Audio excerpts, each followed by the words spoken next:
So I'm here to give you some of the findings that came out of the software survey that my firm's now been running for 6 years, in fact. So I think we can claim that it is a bit of a tracker that we're doing, and we are actually starting to pick up some interesting trends across the industry. So I'm glad that sort of this is coming towards the end of the day, because I think it lets you put some of the context, some of the remarks that some of the other wonderful presentations we've had today, it puts these into the wider context of just what's going on out there. And I think also allows you to see that some of the things we've been hearing about today are really quite edgy things. They're really quite leading edge. And it's not necessarily where the rest of the industry is looking at the moment. So I think that should encourage some of the early adopters to carry on with what they're doing.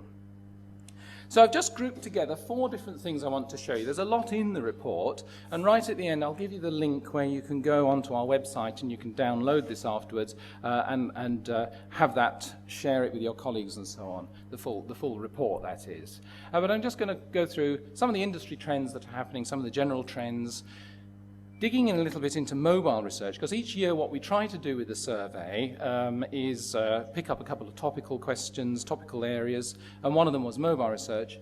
The other one we looked at was communities, and again, these are both topics that have come up during the day. And then finally looking at reporting and delivery, some of the learning there. Just a bit of background to the survey itself. Well, we're very pleased to have a new sponsor for 2009, which is the software company GlobalPark. We'd had a very happy relationship for the 5 previous years with Confirm It, who'd kindly been sponsoring it up to that point, but bringing in a new sponsor gave us an opportunity to rethink some of the things and explore some new topics, and we're very pleased for the support they've had. And they've also indicated now that they're going to sponsor us next year, so we will have a 2010 survey. So we interview about 200 companies worldwide, and it is research companies that we survey rather than research individuals, but of course we get to the companies through the individuals. So what we do is, if we find that we've actually sampled and we've ended up with more than one person from the same company in the sample, we randomly will exclude them so that it's actually companies that we're reporting on. We are not immune to the trends that everybody else has been discussing, so in fact we failed to achieve our sample, our target sample this year for the first time in the survey, and our response rates have fallen consistently every year. Several people have commented to me that of all the populations in the world that you could research, the research community is the worst one, and I certainly agree with that. So we have a number of tracking questions that we've been asking, and some various topical questions that we just drop in and out for a year. I'll be very interested in any input that anybody has later on as to the kinds of things that they might like to see in the 2010 survey we're going to do. We interview IT decision makers and decision influencers within the research company. So we try to get through to people that actually have something to say about IT and software. And we do it as a 15-minute online interview. We try to be well behaved. We try to make sure that it really is 15 minutes. And I think generally it is. And we try also to make sure that the survey is visually quite interesting as well. But we don't do anything particularly elaborate with it. It's quite a straightforward web survey. We don't make any claims, we are health warning, we don't make any claims that the survey is statistically representative because it is a convenience sample that we're using. But we do, nevertheless, we think that there's some interesting indications that come out of the results. But I'm just saying this as I don't go around trying to gross up our figures and making them into sales predictions, because it won't really work like that. So first of all, let's have a look at some of the trends. And one of the interesting trends that we've been tracking really for the last few years, I'm just showing the last 4 years of data here, is the extent to which research companies are offering all these different modes of research. I'll be focusing a little bit more on modes in a moment. But you can see there that there's hardly any research company on the planet, or certainly in the 3 markets that we look at, which is North America, Europe, and the Asia-Pacific region, there's hardly a company there that isn't offering web research. In fact, I'm rather intrigued about the few that aren't. But CATI is still very strong in the offering that people have made. So we're talking here about the modes that people are offering. Paper is still there. And then we're finding that, in fact, not quite 40%, it's around about 38, 39% that are offering mixed mode interviewing, mixed mode particularly between CATI and web. Mixed mode between other modes is less popular. And then nudging down the bottom there, you can see that SMS is offered, but really by very few, but it is there.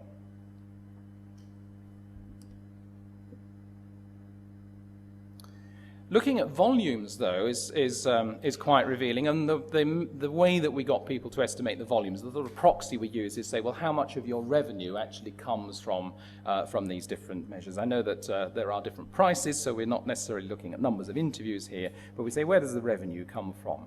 And web is pretty dominant here. It may partly explain the difference between our figures and the SMR figures, because the SMR figures are putting it much more around about the 35%, 36%, something like that, whereas we're much closer to 50%, 47% that we're saying for web. Part of it also may be down to our convenience sampling method that we use and where we got the contacts from. So we have a sample that's probably predisposed to do more web interviewing. But I think this is indicative, this trend that we're picking up here, that CATI is on the decline. CATI is on the decline, certainly in the amount of revenue that's being earned. And what we know from other sources at the moment is that revenue, certainly over the last few years, revenue has been remained fairly similar or has actually declined in some cases. So I think we are looking at a gradual decay in CATI work, but it certainly isn't the kind of falling off the cliff that people tend to be talking about. If you actually hear people speaking at conferences, CATI still seems to be extremely viable, as is paper as well. Also interesting to see just the extent to which mixed mode research is really very much a small minority, but an important minority, as is SMS, which really has sort of grown from barely detectable in 2006 up to a staggering 3 or 4% now. So that's quite a big growth, but it's still very, very small. We also have been asking people over the years to what extent they were thinking of changing their software. We think that's quite an interesting thing to ask because it shows the extent to which people are actually satisfied or dissatisfied with the software tools that they're using. And our assumption is that, in fact, there's quite a lot of dissatisfaction out there in the market about the tools that people are using. A lot of the tools are old and long in the tooth, and so we need to, measure that, we think. So we've been looking at this, and we can see that, in fact, every year there's been a very large number of people that have been thinking about changing their software, and this doesn't seem to be declining. In fact, if anything, despite the recession, when we were doing this survey, there were still people that were making plans to be looking for new software. Now, when you consider the amount of effort this is involved, and well, looking around the room here, I know there are many people here that have changed their software and gone through the whole painful process of that. You know that is no idle threat if people are thinking of changing their software. So quite a lot of people still thinking of doing that.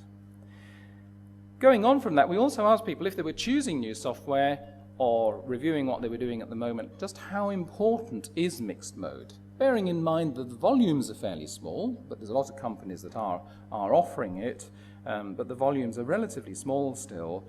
And it's very clear that this is something that actually most firms seem to think is extremely important.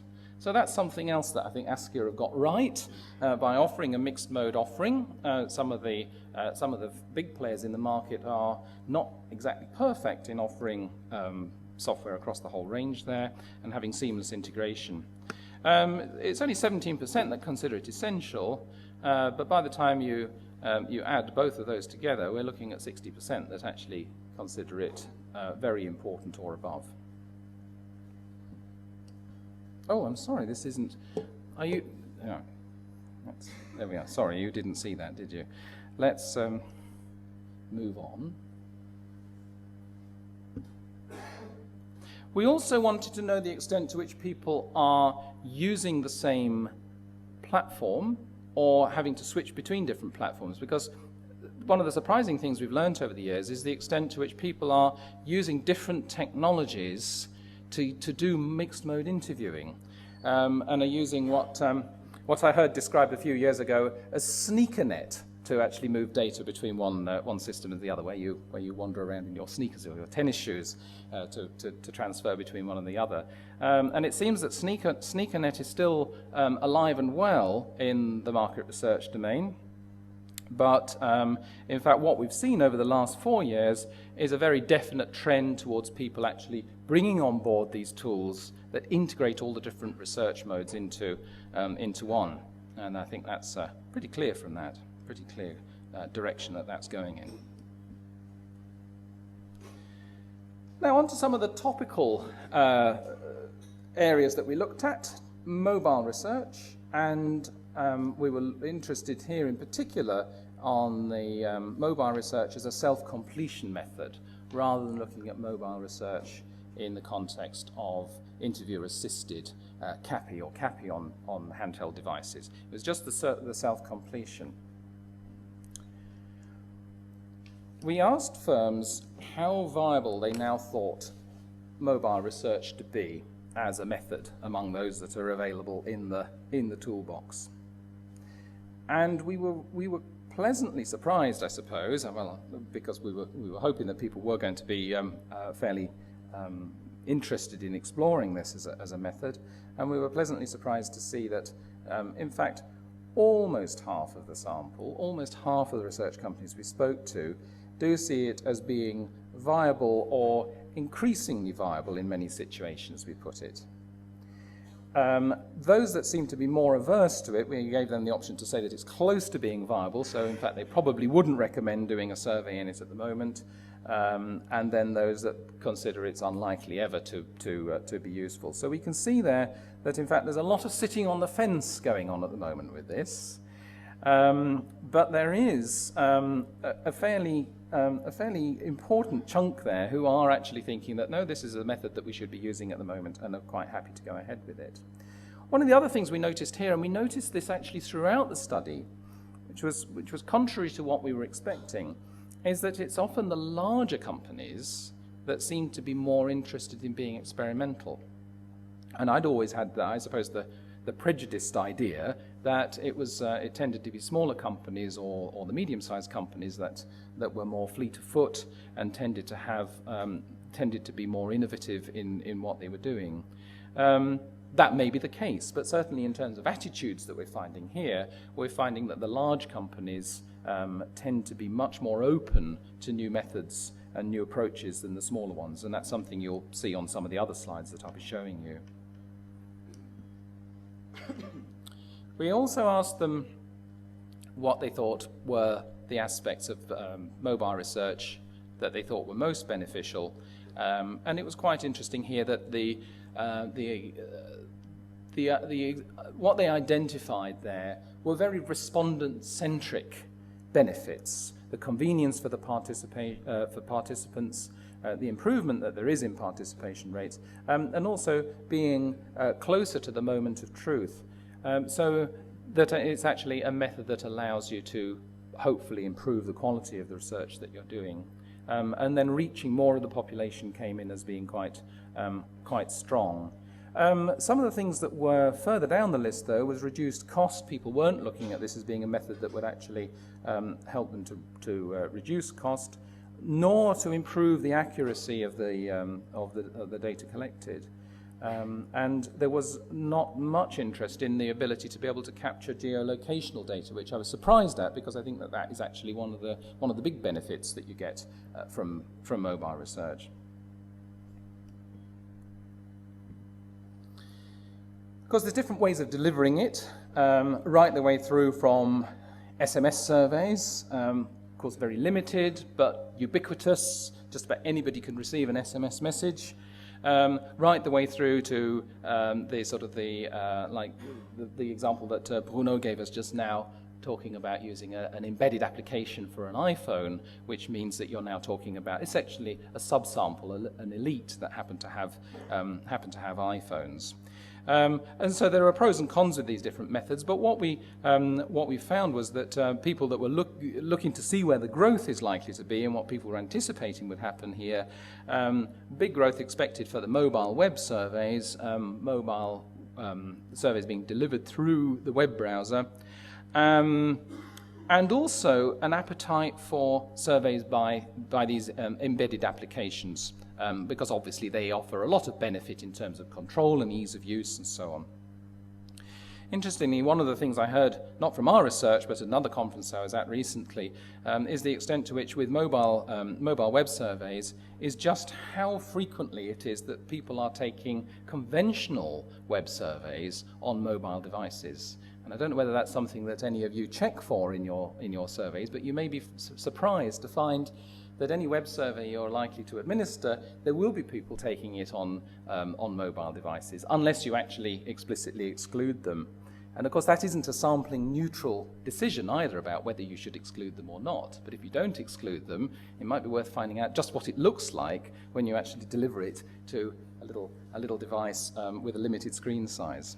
So this isn't going to go away as a problem. I think we're going to have to talk about this a lot more as an industry. So the major challenges, perhaps not so surprising there, that the small format limits the questions, seem to be overwhelmingly what people were concerned about, but also access to sample, which does not need to be such a problem actually when you're approaching people through panels. But the support for different devices can be quite a challenge, and that's something that we're all looking to software manufacturers like Askia to help us to sort that one out. Some of the other concerns, though, about safety, which we put in there, because these are things that we'd heard discussed at conferences and so on, so safety didn't seem to be a concern among the researchers, or the difficulties in delivering SMS messages, or even confidentiality about people participating in a public place, which could be of some concern. In fact, what we found was the opposite of this. Was that when we were asking what was going on, and some of the other findings from some other research I've heard, is that in many cases where people have been participating in surveys on mobile devices, they tend to be at home anyway. So actually, it's perhaps a bit of a fallacy when we talk about mobile research, that the mobile research really just means that instead of somebody participating on their laptop on their sofa or speaking to somebody on the telephone on their sofa, they happen to be completing it on the BlackBerry on the very same sofa. So something else to bear in mind there. The other topical area we looked at was communities. Again, something we've heard something about today, and you'll be pleased to know some of the findings that we came up with certainly stack up with what we heard earlier in the day. We asked the research companies to say, well, to what extent did they actually feel there was a difference between a community and a panel? So we asked them, we wanted to find that out by asking this question, what characteristics did they feel actually differentiated a research community from a panel? And we weren't talking specifically here about branded research communities, just in general research communities and what that was likely to mean to people. There's been a lot of buzz in the industry, I think, in the last year or two about panels. I think panel providers have perhaps been rather concerned that they were dealing with a product which has had its day, and that the future is all going to be communities. I think that's going to take a little bit longer to unwind if that's going to happen.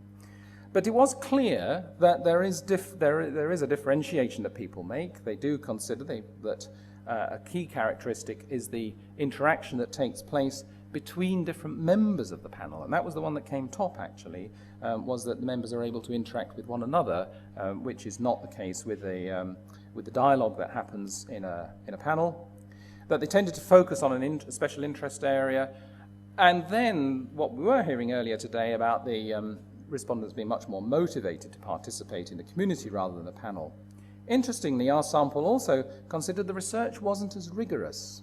And I wonder whether what we were seeing here is just the typical quantitative bias against any qualitative methodology as not being as rigorous. And I don't think either methodology has the moral high ground when it comes to rigor necessarily. Because you see the very next one there is that they were more qualitative.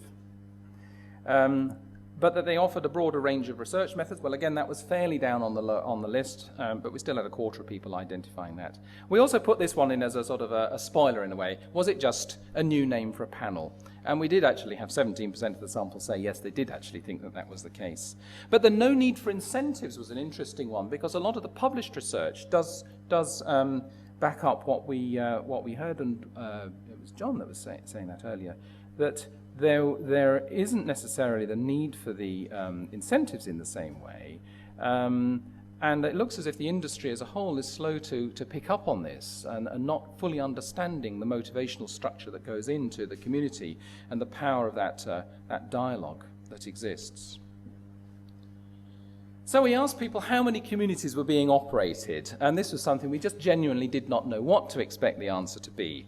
We were quite surprised by the results that came back. That it is very few people that are operating communities at the moment. 17% of our sample overall. There's a difference between where they're going on. The small companies are finding it quite difficult to do it at the moment. The medium and the large companies are the ones that are doing it a little bit more. And there's also seems to be more interest in it in the Asia-Pacific region and North America than there is in Europe so far. Now, I say our sample is not statistically significant, and we're dealing with some fairly small numbers here, but I think there's probably an element of truth in that. And I think looking at the trend towards the small companies, the large companies, I think we are seeing that it is the larger companies that is tending to do that more. We then had a look to see, well, of the companies that are operating communities, how many communities are they offering?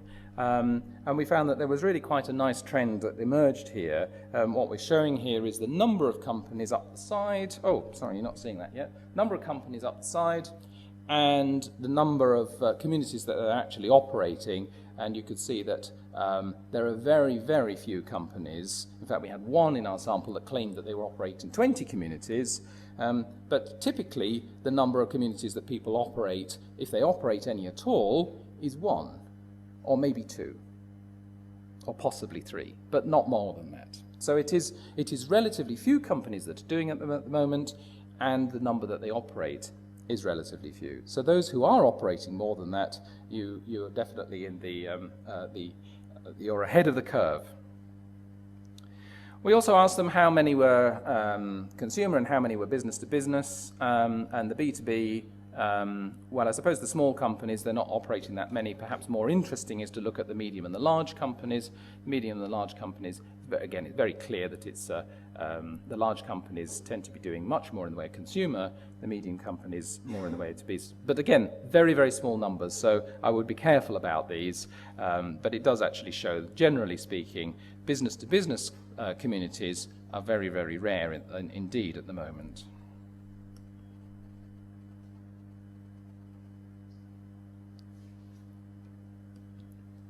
Now, the final part that I wanted to talk to you about really was reporting and delivery and what's going on there, because there's quite a lot of change happening.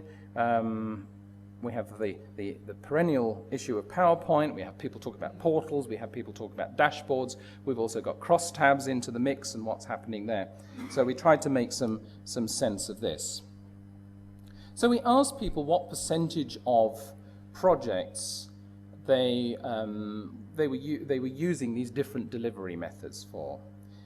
Now, I find this, on the one hand, I find this not surprising, and on the other hand, when I reflect on this, I find this quite shocking, because of all the different ways of communicating nuanced research data, PowerPoint has to be just about the least effective. And yet that seems to be what we are locked into as an industry in delivering PowerPoint. It is there on 50%. In fact, I know some people have been surprised to say, isn't it more than that? Isn't it actually that it is used more than that?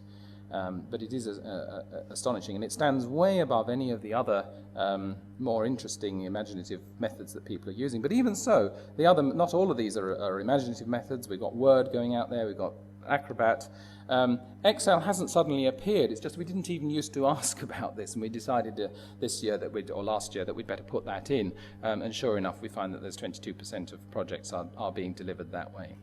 But same with digital dashboards. We haven't asked about that until this point. In fact, it really didn't become, it wasn't really discussed terribly much until the last few years.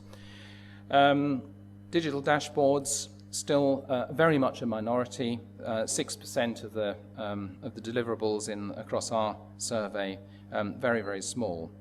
Interactive analysis seems to be bobbing around, and maybe there's been some growth over the few years, growing up to a 13%, but again, that's probably within any changeability that's likely to be just from the sample that we're using. But we're getting fairly consistent results that it's about 1 in 10 surveys seem to involve some kind of interactive analysis, and rather more popular than that, perhaps 1 in 20 surveys involve some online static reports. We've also been asking people over the years, right from the first year actually, we've been asking people the extent to which they considered crosstabs, producing volumes of crosstabs, was important in the deliverables that they were providing. Because we know again that the industry is quite wedded to producing crosstab reports, but it's not the only way of analysing your data. And we've found that there is perhaps a slight easing in how important people think crosstabs are, but it is very, very slight. So we're just seeing a very gentle downward slope there on people that consider it essential, largely compensated by those that consider it moderately important. So there's not really very much change, actually. It seems like people do still think producing the crosstabs in volumes very, very important. So we asked what people were looking for. Where are the gaps? What is it that the software providers aren't providing at the moment in the tool sets they're using? And not surprisingly, since more than half the studies seem to involve PowerPoint, it's better tools to automate the production of PowerPoint. So we are completely wedded to PowerPoint, and we just want to do PowerPoint better and faster as well. Well, maybe that's a reasonable outcome, but I would like in some ways to question that, and actually I would hope that we could start exploring data in slightly more imaginative ways as well. But anyway, that's what the industry is telling us. They desperately want better tools to organize their PowerPoints, and they also want better analytical tools to work in the context of a web browser. But considering that it's only 6% of the deliverables that are being offered at the moment, I thought that was interesting to see that there is so much interest in having better tools for dashboards. And it's very clear that, in fact, dashboards are very difficult to do at the moment. There aren't really very many offerings out there, and the ones that are seem to be a compromise between whether you get a tool that's very good at doing dashboards but doesn't understand research data, or whether you get something that really does understand the research data, but in terms of doing the dashboards, no, you can't really use quantum to produce a dashboard. It doesn't get you very far along the route of doing that. So there's a lot more to talk about with this. In fact, I could give you a whole talk just about dashboards, which I don't think we've got time to do that at the moment. Information portals, again, considered quite important, but we're getting down to the things that people are saying, well, these are still a wish, but they're a wish for a minority, are the better script or syntax-based crosstab reporting tools, even though I would argue that is actually still a lack in the market, because we do have 1 or 2 products that dominate, but they are now 20 or 30 years old. And in fact, in terms of professional tools that use script and syntax approach for producing tables, there aren't very many of them around.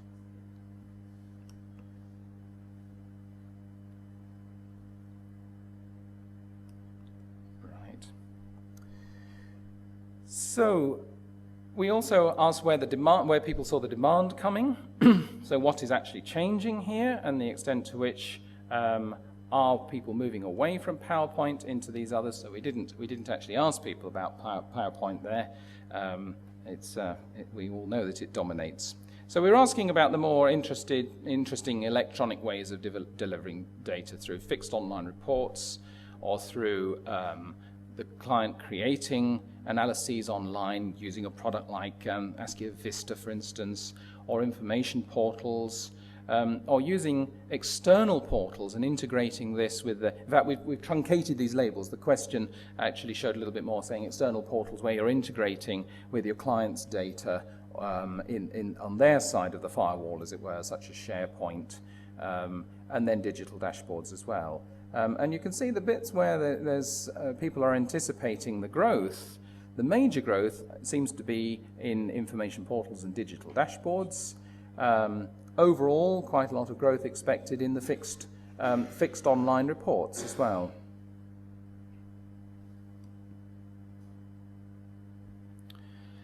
Well, there's more in the report, so I do urge you to go and download that and have a good look at it so you can see what's going on. But I suppose the things that I would draw out of this are really that what we're finding is, well, the web is very much dominating as a data collection method. It's very much dominating now thoughts about how to deliver data results as well. But the minority modes are there, they're growing, and they're not going to go away. And of course that makes our job as people involved on the technology side and on the data side, it makes our job more difficult because of the fact that we're not just able to cope with one mode, we have to cope with all of them. Same for the software developers. We've made life more difficult for them as well. We've found all the way through, and I expect you notice this on a few of those charts, and you'll see that in the full report as well, that the larger companies seem to be the ones where the innovation is at the moment. Opinions are still quite divided over mobile research, but there's a very clear core of early adopters that seem to be working in that, and generally people seem to be anticipating that it is on the edge of becoming viable right now. And I would actually argue that it's probably tipped over the edge of being viable as a research method. Not for everything, but it's the same with any mode. It can be viable, it can be very appropriate. Communities are still in the early adoption phase, and in fact, rather contrary to what you might expect if you read the magazines, you went on the websites, you heard the buzz at the conferences. In fact, it's a fairly small number of people that are working in communities at the moment, and that those that have communities tend to be doing a fairly small number. And we also found from the survey that people were only predicting fairly modest growth.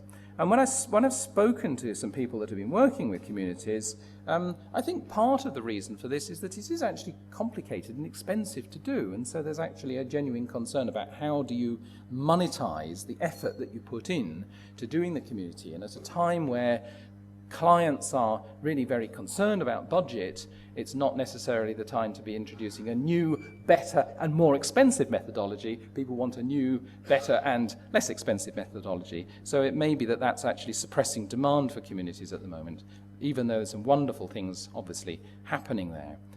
PowerPoint, we don't seem to be able to get away from it. We seem to be addicted to it, in fact.